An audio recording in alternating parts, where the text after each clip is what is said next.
let us study another part, and that another part is very important part, and that is show that oscillation of the bob of simple pendulum.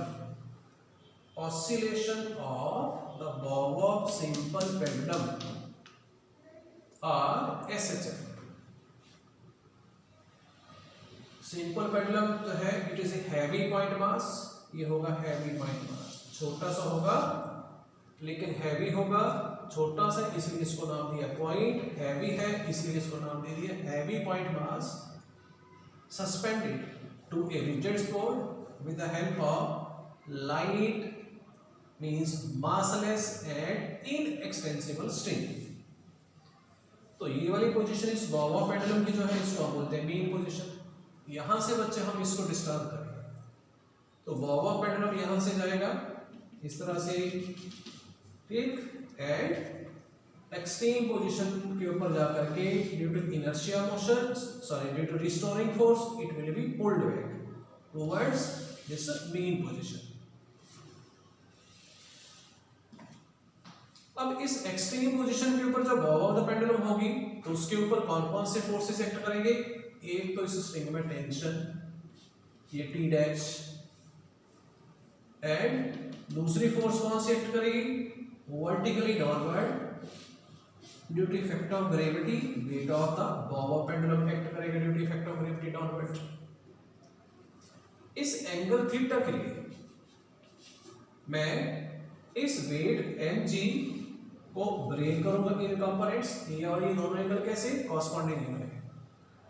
इस mg को मैं break कर दूंगा angle theta के लिए, तो mg का जो part along this direction act करेगी वो होगी mg cos थीटा, एंड जो पार्ट mg का अलोंग इस डायरेक्शन में एक्ट करेगा that is towards a mean position act करेगा, means perpendicular to mg cos theta act करेगी, वो होगी mg sin theta.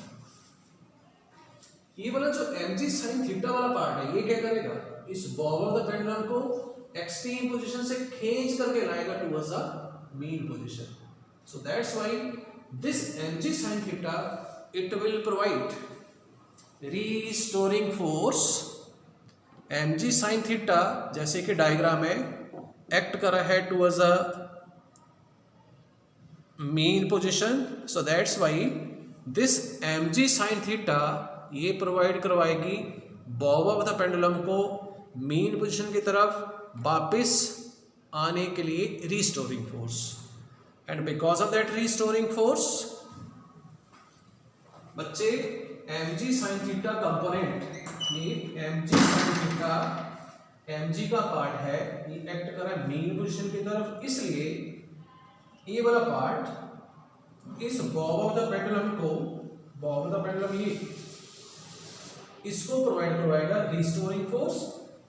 Therefore restoring force की वैल्यू आ जाएगी माइनस साइन, इसलिए क्योंकि एक्ट करता है towards the mean position mg sin theta, लेकिन स्मॉल वैल्यू ऑफ थीटा के लिए, फॉर स्मॉल थीटा ये साइन थीटा जो है ये अप्रोक्सीमेटली होगी इक्वल टू थीटा,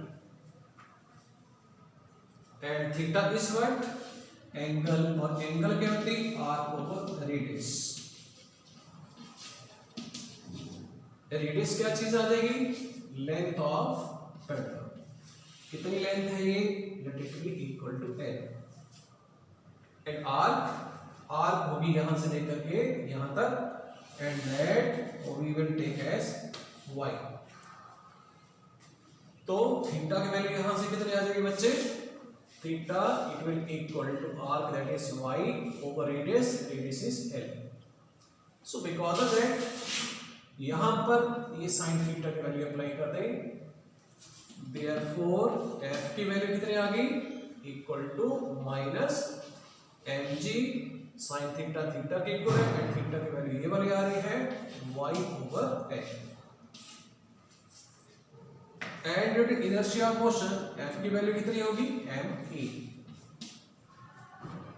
तो minus mg y over l, ये नेगेटिव साइन कैंसिल हो जाएगी, m कैंसिल हो जाएगा, इसलिए a की वैल्यू आएगी minus g over l into y.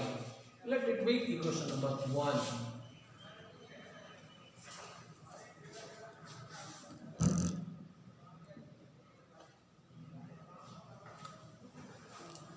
For small value of theta, sin theta approximately theta के बराबर आएगा. एंड थीटा के लिए हम कॉन्सेप्ट अप्लाई करेंगे आर्क ओवर रेडियस. डायग्राम में आर्क की वैल्यू जो है that is y, radius that is equal to l. So that's why theta की वैल्यू आ जाएगी y ओवर l. तो f की वैल्यू यहाँ पर स्टेप पे अप्लाई करेंगे माइनस एम जी ऐसा साइन थीटा है, थीटा की वैल्यू y ओवर l. ठीक, लेकिन न्यूटन सेकंड लॉ से f की वैल्यू एम ए, तो m और m कैंसिल हो जाएगा, तो a की वैल्यू आ जाएगी minus g over l into y. So from here इस लास्ट स्टेप से देखो a is directly proportional to minus y, a that is directly proportional to minus y means oscillation of the Bower pendulum are SHM. Clearly, oscillation are SHM. Oscillation of the Bower pendulum are SHM.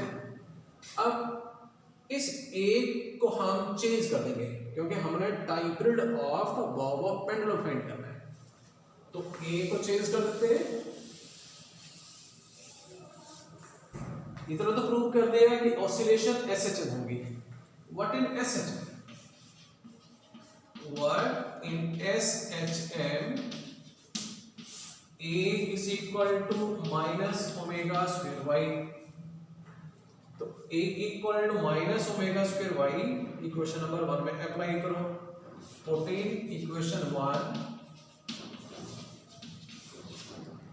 Therefore क्या बनेगा हमारे पास minus omega square y it will equal to minus g over l into Y.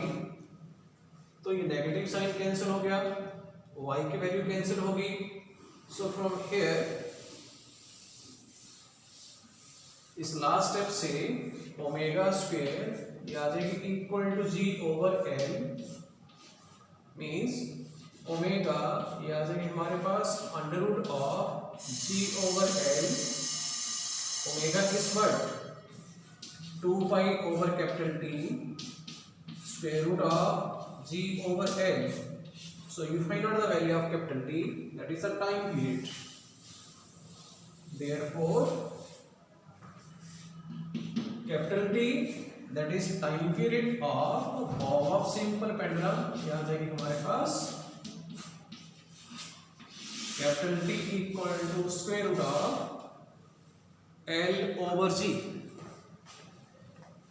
This is the final expression for time period of the bob of simple pendulum. Thank you student and have a nice day.